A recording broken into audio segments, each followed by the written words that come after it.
Hey guys, welcome to another lesson of learning Japanese, and today's video is gonna be the first video that is gonna kind of cover cultural significance in the Japanese language more so than grammatical significance. And although that is the case for this video, it is still necessary to explain basically grammatical construct that will appear in the Japanese language not more often than not, but often enough to justify this video basically. So let's go right into it. So in this video, we are going to cover what is called word beautifiers, and they are the particles o and go that appear before words as prefixes basically, and they're called word beautifiers because they represent that the speaker who is using them has a certain degree of respect for the person that the beautifier is being used for, or has respect for the cultural significance of the word that the beautifier is being used for. And although I describe them as prefixes, they shouldn't be construed as prefixes that you can just add on to any given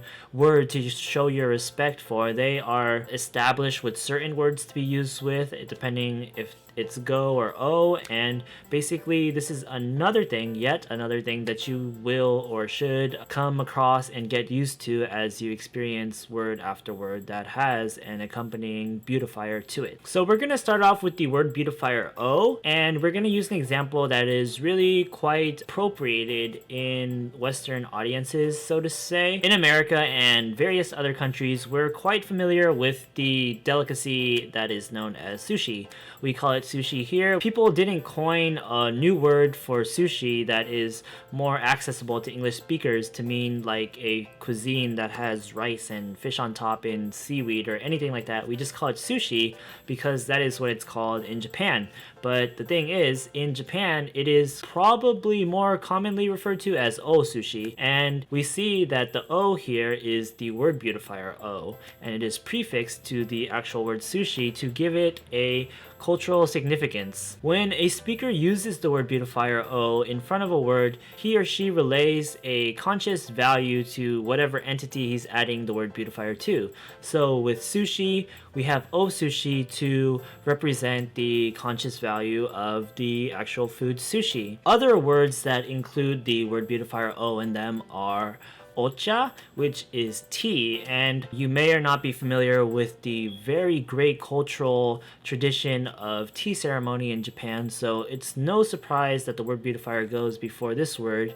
We also have okane, and that is of course money, and it may seem superficial to some people as to why you would put cultural significance into the word money, but in the Japanese language, or rather culture and even religion, there is a large amount of substantiality given to the effect of money. There's even gods that are meant to have their jurisdiction over money. People pray to these gods for good fortune and whatnot, so that is a justification for it. And our last example is probably the most divergent away from the previous three words, and that is onomae, and that just means name. We add the word beautifier o before namae when we refer to other people, but we don't ever use it for our own name because that is just outright cocky. So we use onamai to refer to other people. Possibly the most common incident of using it is just asking someone what their name is. Onamai wa. People talk about making a good first impression, and this sentence is kind of the epitome of such an idea. You're adding the beautifier before the person's name before you even get the name to show that you're intending to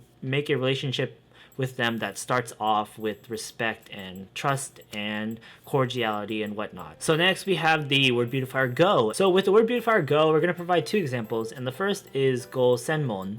And senmon is, in its literal translation, I would say that it means something kind of along the lines of specialty, but when you're in kind of a school or university setting and you use the word senmon, it's kind of implied that you mean major or a main field of study basically. So when you say go senmon wa, it means something along the lines of, oh, what is your major? What is your main field of study? And of course, this is similar to the previous onamai. When you mention your own senmon, you don't really use go at all. That would be presumptuous. You use it when you want to show a value of consciousness and courtesy towards someone else's senmon. Our next example is gohan, which means rice, and there is just loads and loads of cultural significance, rice for Japanese culture, and that could constitute its own video or video series even. So just know that that is a very cultural prominent thing, rice, so it makes sense for the go.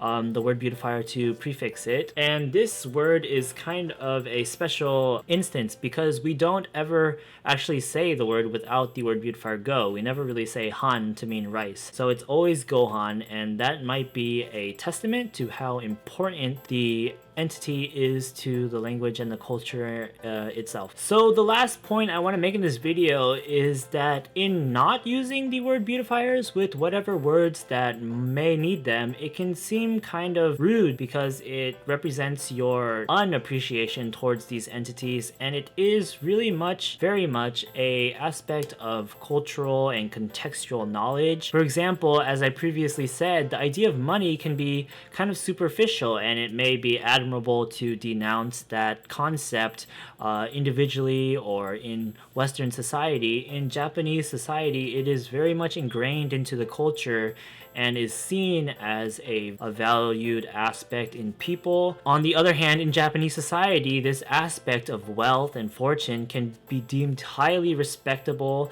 and highly sought after. It's very well integrated into the religion, the culture, and as we see here, the language. And as another kind of testament to how important that cultural significance is, the distinction of using go between o, well, the o word beautifier is pretty much strictly used for original Japanese words, and they'll be historically passed down, and we just use them now without that kind of implicit knowledge. On the other hand, the go word beautifier is used for basically Chinese loanwords, and the Chinese culture and language has impacted Japanese, the country in general, enough to probably get this secondary word beautifier go, and that also might explain why for any loan words that come from anywhere other than China, such as America and Europe and whatnot, they don't have any word beautifier whatsoever, because you can kind of see how it's a point of contention, but you can also see how it might just be a point of respect in that the Japanese speakers acknowledge that they don't know enough about a foreign culture to deem what is important and what isn't. It could seem rude just as much as it can seem rude not to give it a word beautifier.